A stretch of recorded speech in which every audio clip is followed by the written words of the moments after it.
अपने last lecture में हम लोगों ने PHP का एक छोटा सा कोड लिखा था जो कि आपको अभी स्क्रीन पे नजर आ रहा होगा और इसकी आउटपुट कुछ इस तरह से थी।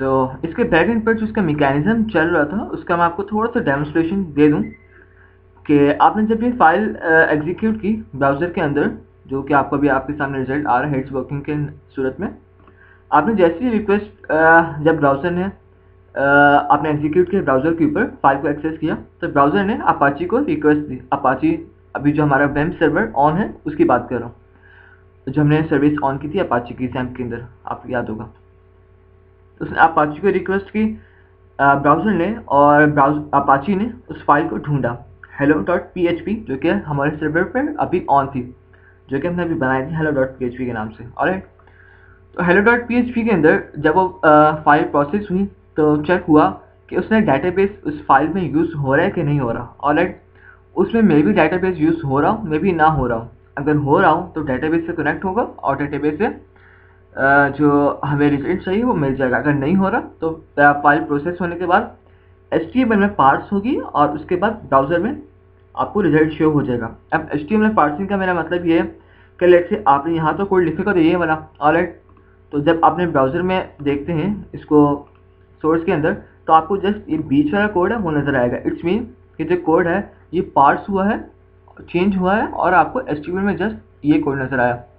और PHP का कोड कभी भी आपको ब्राउज़र में नज़र नहीं आता, वो जब भी आपको नज़र आता है वो पार्स होकर जस्ट आपको HTML ही नज़र आता है उसका, जिस तरह से आपको मैंने अभी दिखाया। तो ये छोटा सा मैकेनिज्म था जो कि इस फाइल के पीछे काम कर रहा था, जो कि अभी हमने बनाई थी, और ये हर फाइल के पीछे PHP के ऐसे काम करता है।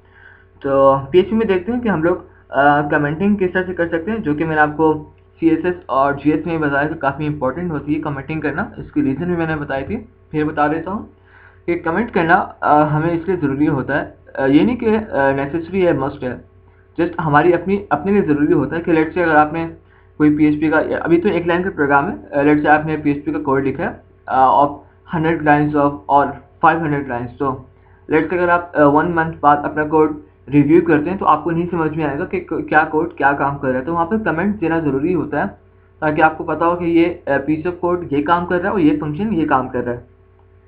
तो अब देखते हैं कि कमेंटिंग हम किस तरह से दे सकते हैं PHP के अंदर। लेट्स से यहाँ पर मैं लिखता हूँ 2 बैकस्लैशेस देकर, like this is a comment, fine. इसे मैं सेव करता हूँ और ब्राउज़र में जब जाऊँगा रिफ्रेश करूँगा तो आप देख सकते हैं कि वो कोड मेरे सामने नहीं आया। और अगर मैं व्यू सोर्स में जाके इसको रिफ्रेश करता हूँ तो आप देख सकते हैं हमारे सामने यहाँ पर भी कोड जो है वो सामने नहीं आया, बट हमारे पास यहाँ पर वो कोड लिखा हुआ है। फाइन, अगर मल्टी लाइन कमेंट्स देने हो तो आप सोच रहे होंगे कि मल्टी लाइन कमेंट्स देने के लिए हम यूँ कर सकते हैं और जितने मर्जी मतलब लाइन्स पर जाना हम 2 बैकस्लैशेस यूज़ कर सकते हैं, but you can use this, but that's not a efficient method of writing a multi-line comment. Multi-line comment के लिए हम लोग यूज़ करते हैं बैकस्लैश, स्टार का साइन एंड देन स्टार का साइन, फिर बैकस्लैश स्लैश आई गेस। अब इसके बीच में आप लोग जो भी कमेंट लिखेंगे वो कमेंट यूज कंसिडर किया जाएगा एज अ मल्टी-लाइन कमेंट। आप देख सकते हैं। तो ये 2 तरीके थे कमेंट करने के। एक तीसरा तरीका भी है PHP में कमेंट करने का, जो कि हम जस्ट एक हैश का साइन यूज करते हैं और कमेंट करते हैं, but that's not a very popular और common method of inserting comments in PHP। हम जस्ट 2 ही यूज करते हैं। अगर मल्टी लाइन है तो वो जो मैंने आपको बताया, सिंगल लाइन है तो जस्ट इसके साथ। और ये आपको मैकेनिज्म जो कि मैंने आपको समझाया और कमेंटिंग किस तरह से करनी समझ में आ चुकी होगी।